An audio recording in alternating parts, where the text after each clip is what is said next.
What I got yesterday from the Prime Minister of Trinidad and Tobago was a regional wake up call. The Prime Minister's speech at CARICOM summit did not defend the Caribbean. It shattered unity, it bowed to foreign powers, and it held a knife to regional sovereignty. What we heard yesterday was not diplomacy, it was duplicitous leadership. And it's time the Caribbean hear the truth. First of all, you had what I would call the unity pretense.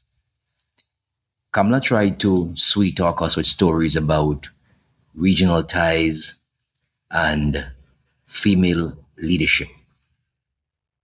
Nice words, but actions speak louder than speeches. Look at what she actually did. She attacked the key principles of CARICOM. She prioritized foreign military cooperation over unity. She rejected CARICOM position on security and peacekeeping. Now, my friends, this is not leadership. This is what we call broken diplomacy disguised as boldness. And then you had the betraying of CARICOM and the zone of peace.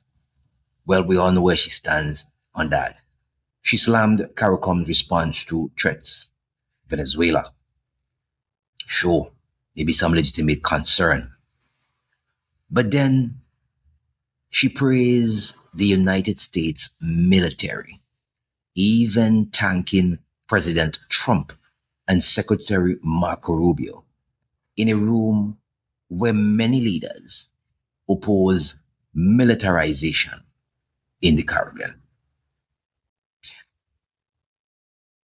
She outright rejected CARICOM's zone of peace principle, the cornerstone of our region since the 1970s.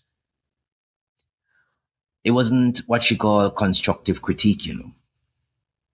This is throwing CARICOM's own values under the bus. And then we talk about selling out to foreign powers. Here's the most damning part I got from Trinidad Prime Minister's speech.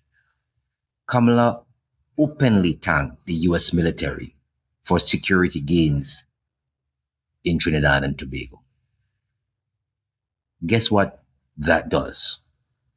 Well, now it forces the Caribbean states into geopolitical alignment with a superpower, not regional cooperation. It weakens CARICOM's autonomy.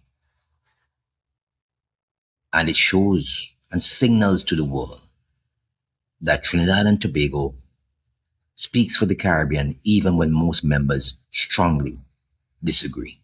So who's pulling KAMLA's strings then?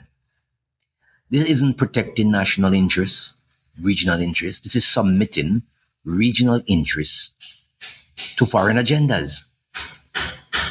And then she spoke about free movement, but she said, not so fast. KAMLA claims to support free movement in principle.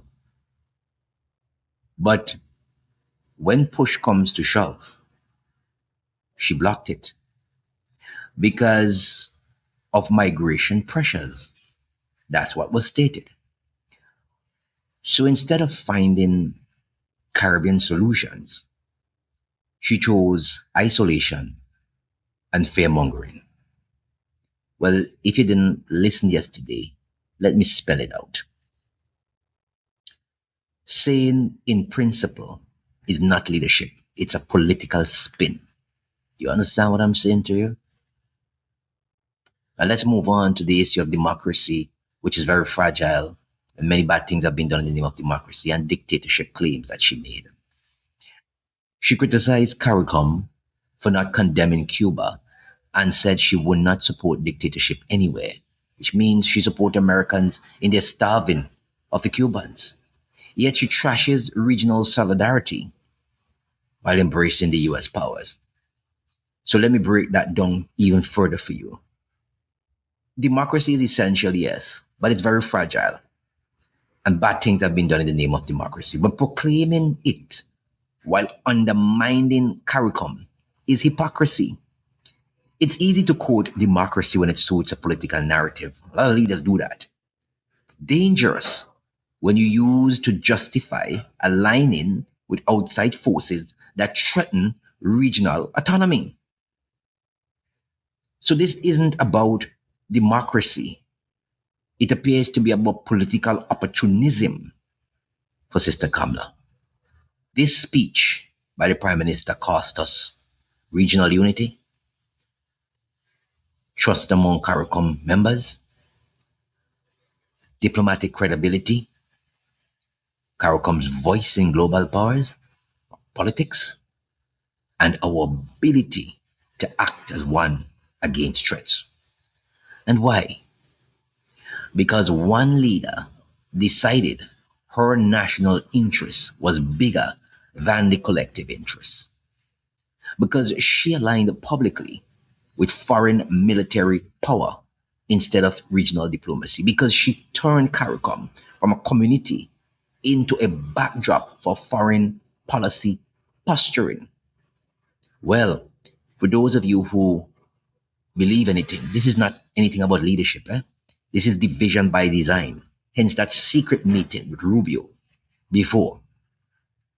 If CARICOM wants to survive, if the Caribbean wants to be heard, we cannot tolerate leaders who, let me tell you, break unity, bow to outsiders, undermine regional principles, and put personal and national scorecards above all else. This speech was not a defense of the Caribbean. It was a betrayal. And I'll leave it there. And you can tell me what you think. Was Kamala defending the Caribbean or selling it out? You decide. But you can like, you can share, you can subscribe. And we keep asking the questions no one else dare to ask. I'll see you in the next video.